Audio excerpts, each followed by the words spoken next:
हजारों सालों से इंसान एक ही सवाल पूछता आ रहा है, क्या गॉड एग्जिस्ट करता है या फिर सिर्फ ये इंसानों की इमेजिनेशन है। कुछ लोग कहते हैं गॉड साइंस के खिलाफ है और कुछ कहते हैं गॉड के बिना ये यूनिवर्स ही पॉसिबल नहीं। आज के इस वीडियो में आपको एक क्लियर आंसर मिलेगा कि गॉड एग्जिस्ट करता है या नहीं। फेथ नहीं, लॉजिक, साइंस और ऑब्जर्वेशन के बेस पर जानने की कोशिश करेंगे। साइंस कहता है कि यूनिवर्स की शुरुआत बिग बैंग से हुई, मतलब टाइम, स्पेस और मैटर का एक स्टार्टिंग पॉइंट था। अब यहाँ एक सिंपल लॉजिकल सवाल आता है, जो चीज़ कभी एग्जिस्ट नहीं करती थी वो चीज़ अचानक से खुद से कैसे एग्जिस्ट कर सकती है।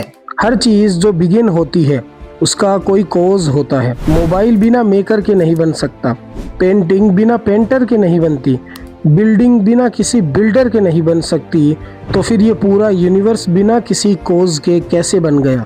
यूनिवर्स का होना ही प्रूव करता है कोई फर्स्ट कॉज है जिसे हम गॉड कहते हैं। साइंस मानती है कि अगर अर्थ थोड़ी सी भी सन के पास होती तो सब कुछ जल जाता, अगर थोड़ी सी भी दूर होती तो सब कुछ फ्रीज हो जाता। ऑक्सीजन लेवल परफेक्ट है, ग्रेविटी एग्जैक्टली वही है जो होनी चाहिए, ह्यूमन डीएनए एक सॉफ्टवेयर जैसा कॉम्प्लेक्स कोड है।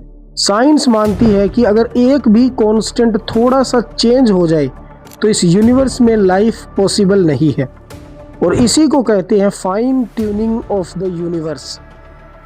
अब सवाल, इतना परफेक्ट बैलेंस किसी एक्सीडेंट से हो सकता है? एक कैलकुलेटर अगर सही आंसर दे, हम कहते हैं कि इसे डिज़ाइन किया गया है सही आंसर देने के लिए, तो फिर क्या ये यूनिवर्स जो ट्रिलियन टाइम्स ज़्यादा कॉम्प्लेक्स है, तो क्या ये बिना डिज़ाइनर के हो सकता है?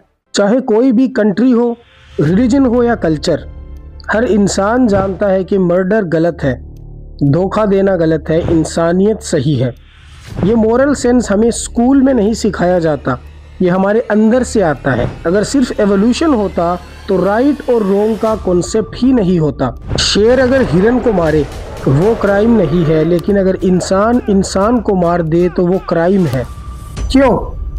क्योंकि इंसान के अंदर एक मोरल लॉ होता है और हर लॉ के पीछे होता है एक लॉ मेकर। ये मोरल सेंस ही प्रूफ करता है कि कोई हायर अथॉरिटी एग्जिस्ट करती है और उसी को हम गॉड कहते हैं। कुछ लोग कहते हैं कि गॉड दिखाई नहीं देता इसलिए एग्जिस्ट भी नहीं करता, लेकिन क्या हमें ग्रेविटी दिखाई देती है?